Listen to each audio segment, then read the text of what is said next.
How you doing out there? This is Clown Guy. Oh, golly. You know, Pete's out there, he's working on that guitar and he's doing a good job of it. Because Pete's that type of guy. When he says he's gonna do something, whether he likes it or not, he gets it done. He does the job and does it till it's done. It's a lesson to learn for everybody, just like Edit Guy tells everybody. Don't be a loser in life. If you're a loser in life, you'll never get ahead. You'll never get ahead. Oh my God, I'm gonna go ahead. And that jingle's for Pete. And that jingle's for Bruno. And there's another one for Pete. Because Pete is working hard for you to learn everything possible that he knows.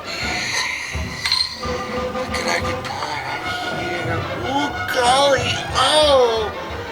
Oh, it's just a beautiful guitar. Why?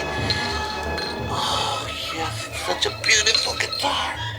If things are getting down in your life, you can always lift your spirits up with positive attitudes.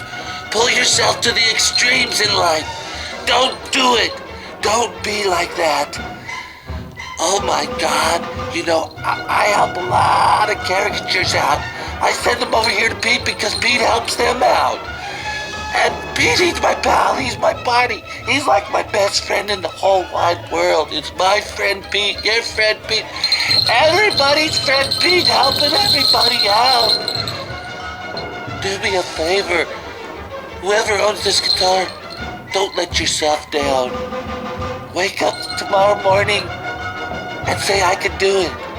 Tell yourself that it's all in your head and all the bad stuff in your life's gonna be gone. It'll be gone. But only you can do it. You're the only one that can make things right. Oh my God. Oh, there's Pete, I gotta go. You take it easy now. And always remember, Clown Guy's out here watching you. Oh, God. And Pete's working hard for you. Oh, yes. I think he's already working on the guitar neck right now. Let's check it out and we'll see. Take it easy. Clown Guy, he's out of here. Goodbye. Oh, little kid.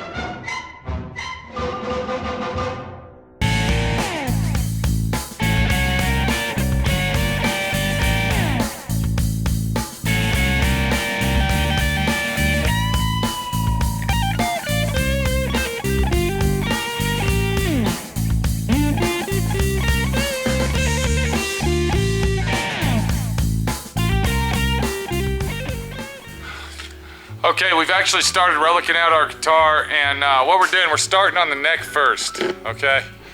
And I'm just adjusting the camera here so everybody can see what's going on.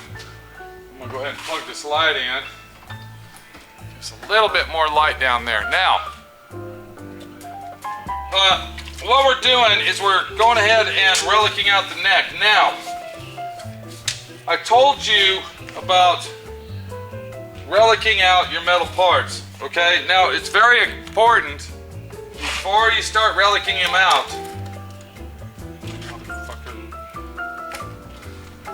that you have a magnet handy. I'm going to show you why. If you notice, okay, the bridge is a block of aluminum. So, we don't want to relic that out. We're going to do that. We relic that out by hand. Now what I got here is I got some muriatic acid. Okay, if you look inside there, you can see it. And I took in all my metal parts, and what I've done is I went ahead and sanded them down, you know, variably, you know, roughed them up, scored them up a little bit, and what we're doing is we're going to leave them in the acid overnight, okay? And what that's going to do, that's going to relic them out like they're about 30 or 40 years old. So now we get to our aluminum. So what I've done with our bridge, if you look at it, and before when I showed it to you, it was nice shiny chrome. Now what I've done is I actually literally took a piece of 80 grit sandpaper, okay? And I went ahead and I sanded just the edges of the bridge to take the chrome off down to the copper, okay? And I went ahead and I hit the edges of it so it would represent, okay, maybe the sweat of your palm of your hand, the sweat has eaten it off. Then I came back with a red Scotch-Brite. Now you can purchase these Scotch-Brites at, you can use a green Scotch-Brite that you can get at your local grocery store. They're all the same thing. I use red ones you buy at the paint store. Okay, and then what I did is I came back and I went ahead, okay, and I went ahead and polished it out with my red Scotch-Brite, as you can see what I'm doing here. Okay, and that's gonna give it that dull, unfinished look. It's also gonna bring out the copper in it. And if you look real close, you can see, okay, around the edges right here and over here, okay, that the job has been done, and it's been done thoroughly. So that bridge is really gonna set it off on the guitar. Relicking out a guitar, okay, isn't just bang, bang, bing, bing, bong, bong, hit it with your hammer, scratch it up. Okay, to make a professional relic guitar means attention to detail, okay? Maybe you might not see that right now, okay, but it's gonna blend in, okay? See the copper showing right through there? There it is, I'm looking at it with you.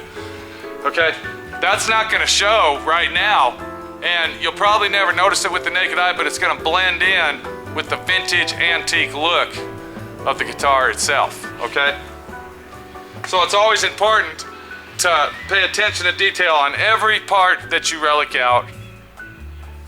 Okay, so we're done with that. We're gonna put that down here with our other parts that's gonna have to be hand buffed, okay, and hand sanded to make the relic look. We're gonna go leave those in there. Now, I also told you before we were rudely interrupted by Mr. fucking Clown Guy, okay, before we got our phone call from Clown Guy, I told you that I was gonna go ahead and take off the nuts and washers, okay, which I did. Go ahead and take off the nuts and washers, okay, which I did, and I put them in my acid, okay. Now that's another part of attention to detail. Those are small items, but if those aren't antiqued, okay, what's gonna happen with that is those will be shiny and the rest will be dull and it'll look like crap. So that leads us to our tuners, okay, our tuning pegs. Now what we're gonna do with those, basically we're gonna do the same thing as we did with our bridge. We're gonna take our Scotch-Brite, we're gonna go ahead and scuff them down to a dull finish, okay? I'm gonna go ahead and take my sandpaper and I'm just gonna hit the edges of a couple of them, not all of them, of course, okay? And as I'm doing that, I'm gonna turn them around, okay, sideways, and we're gonna go ahead and, you know, just kind of relic it, you know, just use your imagination, okay? Basically, all right? You know, get a couple of them more than you would some more, you know, some of the other ones, all right?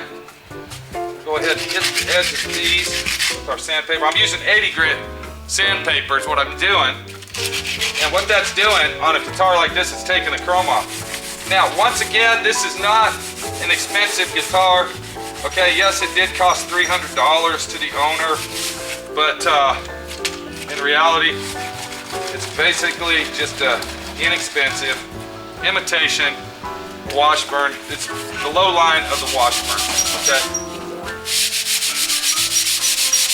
I'm gonna go ahead and scuff those down good. I'm gonna get, if you can get your hand on the red Scotch-Brite, you can purchase those at your local automotive paint supply store. That's really the ones to use. Okay, now we're gonna, it ain't rocket science to relic your guitar out. All it is common sense. Now, this did say made in Japan right there on the back, okay? And what I did is I took my Scotch-Brite and I went ahead and took that off. Also, what I'm gonna do is I'm gonna take some 180 grit, okay? I'm also gonna take some 320. Now you can do this with wet sandpaper, but this is a lot faster if you use your dry sandpaper. So I take the 180 first, and what I'm gonna do is I'm just gonna, you notice what I'm doing, I'm actually taking the name off the guitar, but I'm not taking the whole name off, see? We still want the name on the guitar, just giving it a relic out look. Come back with my